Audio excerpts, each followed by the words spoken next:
ఇన్నాళ్ళు తాను free bird. వారం 10 రోజుల వెకేషన్ దొరికిందంటే చాలు ఏ న్యూజిలాండ్ కు యూకే కు చెక్కేసేవాడు. కానీ ఇప్పుడది గతం. ఇప్పుడు బాధ్యతాయుత పదవి తనంతట తానుగా వరించింది. ఆయనెవరో ఇప్పటికే మీకు అర్థమయ్యే ఉంటుంది. ఆయన మరెవరో కాదు, గాంధీ ఫ్యామిలీలో మొన్నటిదాకా యువరాజుగా వెలిగిన రాహుల్ గాంధీ. కాంగ్రెస్ పార్టీకి ఒక ఊపు తీసుకురావడంలో కీలక పాత్ర పోషించారు. ఆయనను ఇండియా కూటమి ప్రతిపక్ష నేతగా ప్రకటించింది.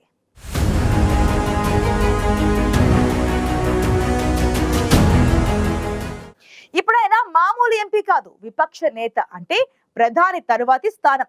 ఆయనకు కేబినెట్ మంత్రికి ఉన్నంత హోదా ఉంటుంది. జీతభత్యాలు, బంగ్లా, నౌకర్లు, చౌకర్లు. ఇప్పటికే ఆయనకు Y+ భద్రత ఉండగా ఇప్పుడు మరింత భద్రత సమకూరనుంది. అయితే ఇన్నాళ్ళు ఆయన కోరుకున్న చోటికి ఎవరికీ తెలియకుండా హాయిగా వెళ్ళిపోయేవారు. కానీ ఇప్పుడు అది కుదరదు. విపక్ష నేత అంటే అదనంగా బాధ్యతలు వచ్చి పడ్డాయి. అవేంటో ఇప్పుడు చూద్దాం.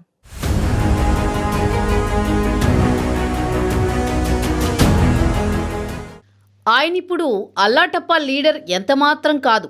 145 కోట్ల భారతీయులను నడిపించే లోక్సభలో ప్రధాని తరువాత స్థానంలో ఉండబోతున్న విపక్ష నేత.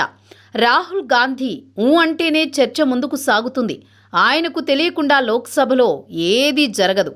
రాహుల్ను లోక్సభలో విపక్ష నేతగా గుర్తిస్తున్నట్లు నూతన స్పీకర్ ఓం బిర్లా ప్రకటించడంతో 10 ఏళ్ల తర్వాత లోక్సభలో ప్రతిపక్షాలకు విపక్ష నేత హోదా దక్కింది. ఇది నిజంగా ఓ విశేషమేనని చెప్పాలి. జూన్ 9వ తేదీ నుంచే రాహుల్ను విపక్ష నేతగా పరిగణిస్తూ లోక్సభ సెక్రటేరియట్ బుధవారం ఒక నోటిఫికేషన్ జారీ చేసింది. పార్లమెంటు చట్టం 1957లోని 2వ సెక్షన్ ప్రకారం రాహుల్ ఇప్పుడు లోక్సభలో విపక్ష నేతగా వ్యవహరిస్తారు. ఈ సందర్భంగా రాహుల్ మాట్లాడారు. Congress party chief Kharge, party కార్యకర్తలు, నేతలకు కృతజ్ఞతలు తెలిపారు. ఉమ్మడిగా ప్రజల ఆకాంక్షలను పార్లమెంట్లో వినిపిద్దామంటూ పిలుపునిచ్చారు. 16వ, 17వ లోక్సభలో విపక్ష పార్టీలకు కనీసం 10% సభ్యుల బలం లేని కారణంగా ఏ పార్టీకి విపక్ష హోదా దక్కలేదు.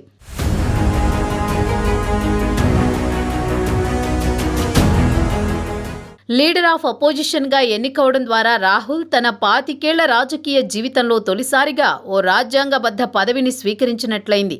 ఇది తన పొలిటికల్ కెరియర్లో గుర్తించదగిన పరిణామంగా చెప్పవచ్చు. కేబినెట్ మంత్రి హోదాతో సమానమైన విపక్ష నేత హోదాలో రాహుల్కు బంగ్లా, ఒక ప్రైవేట్ కార్యదర్శి, 2 అదనపు ప్రైవేట్ కార్యదర్శులు, 2 వ్యక్తిగత సహాయకులు, హిందీ స్టెనో, ఒక క్లర్క్, ఒక శానిటేషన్ వర్కర్, 4 ప్యూన్లను కేంద్రం సమకూరుస్తుంది. 1954 చట్టం 8వ సెక్షన్, 1977 చట్టాల ప్రకారం జీతభత్యాలు చెల్లిస్తుంది. Lokpal, CEC, EC, CBI director, CVC, CIC, ఎన్హెచ్ఆర్సీల నియామక ప్యానెళ్లలో ఇకపై రాహుల్ సభ్యునిగా ఉండనున్నారు. రాహుల్ తొలిసారిగా 2004లో అమేథీలో విజయంతో పార్లమెంటులోకి అడుగుపెట్టారు. ఈసారి వాయనాడ్, రాయ్బరేలీ నుంచి పోటీ చేసి అత్యధిక మెజారిటీతో 2 చోట్ల విజయం సాధించారు. అయితే తరతరాలుగా యూపీతో ఉన్న అనుబంధం మేరకు ఆయన రాయ్బరేలీ ఎంపీగా కొనసాగేందుకు నిశ్చయించుకున్నారు.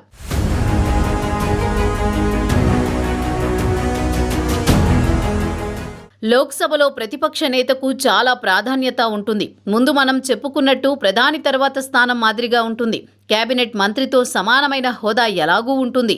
మంత్రికి ఉండే భద్రతే ప్రతిపక్ష నేతకు కూడా ఉంటుంది. ఇందులో Z+ సెక్యూరిటీతో పాటు ప్రభుత్వ బంగ్లా కూడా ఇస్తారు. ఇక జీతం విషయానికి వస్తే పార్లమెంటు చట్టం 1977లో ప్రతిపక్ష నాయకుల జీతాలు, అలవెన్సుల ప్రకారం రాహుల్ గాంధీ జీతం నెలకు 3,30,000 రూపాయలుగా ఉంటుంది. ప్రోటోకాల్ ప్రకారం పార్లమెంటు ఉభయ సభలను ఉద్దేశించి రాష్ట్రపతి ప్రసంగించే సమయంలో ముందు వరుసలో కూర్చోవలసి ఉంటుంది. ప్రభుత్వం తీసుకునే నిర్ణయాల్లో ప్రతిపక్ష నేతకు భాగస్వామ్యం ఉంటుంది. కీలకమైన ప్యానెల్స్లో విపక్ష నేత రాహుల్ గాంధీ కూడా ఒక సభ్యుడిగా ఉంటారు. ఎన్నికల కమిషన్లు, సిబిఐ డైరెక్టర్ లాంటి నియామకాల్లో ప్రధానితో పాటు ప్రతిపక్ష నేత కూడా ఉంటారు. ఇప్పటి వరకు అన్ని అధికారాలు బీజేపీ చేతిలోనే ఉన్నాయి.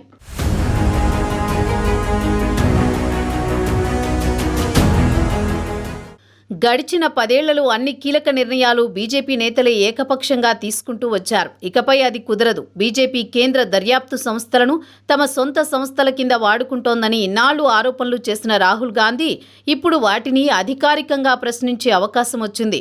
ఈ నేపథ్యంలో రాహుల్ గాంధీకి వచ్చిన అధికారాలు ప్రతిపక్ష నేతగా ఇండియా కూటమికి ఊతం కానున్నాయి. ఈసారి గవర్నమెంట్ను నడపడం బీజేపీకి అంత తేలికైన పని కాదని అంటున్నారు విశ్లేషకులు. ఎన్డీఏలో టీడీపీ, జేడీయూ భాగస్వాములు కావడం, ఇప్పుడు లోక్సభ ప్రతిపక్ష నేతగా రాహుల్ గాంధీ ఎన్నికవడం ఇవన్నీ బీజేపీ ముందరి కాళ్లకు బంధం లాంటివేనని అంటున్నారు. అంటే ప్రజాస్వామ్యంలో ప్రశ్నించే పక్షంగా విపక్షం ఉండడమే మంచిదని నిపుణులు చెబుతున్నారు. గాంధీ ఫ్యామిలీ నుంచి లోక్సభలో ప్రతిపక్ష నేతగా పదవి చేపట్టిన మూడో నేతగా రాహుల్ గాంధీ నిలవనున్నారు. ఇంతకుముందు రాజీవ్ గాంధీ, సోనియా గాంధీ లోక్సభలో విపక్ష నేతలుగా ఉన్నారు.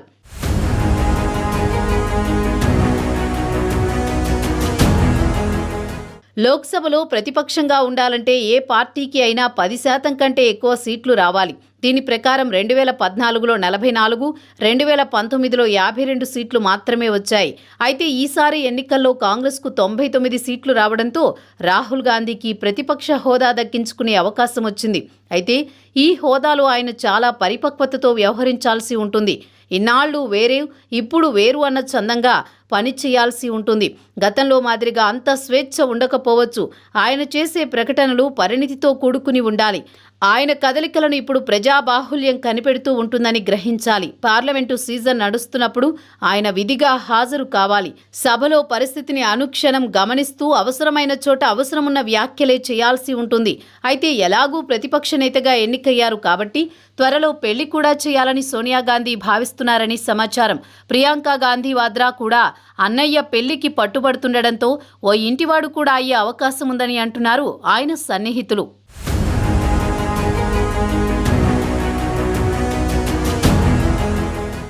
ప్రతిపక్ష నేత బాధ్యతలు స్వీకరించిన రాహుల్ కూటమిని ముందునే నడిపిస్తాడా? 2029లో కూటమిని అధికారంలోకి తీసుకొస్తారా అనేది ముందు చూడాలి మరి.